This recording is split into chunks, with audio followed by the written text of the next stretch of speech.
Hello from Wexford in Ireland, and I have to show you this. Today I went over to my pot tidy, that's the thing there behind the pallets, to take out a few pots to pot something up. And I went over like this and leaned over the top.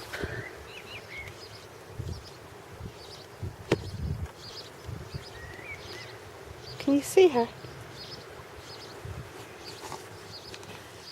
Now I don't want to get too close in and freak her out, but there's a little bird down there sitting on a nest which is full of little speckled eggs. They're blue with black dots on, because the first time I came up close she ran off in a panic. Flew off, sorry, didn't run, it's a bird. And I saw the eggs, didn't touch them of course, because that might stop her from, from nursing them. I don't know what kind of bird that is.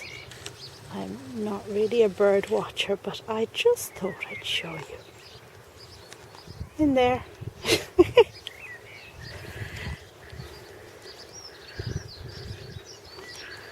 That's all.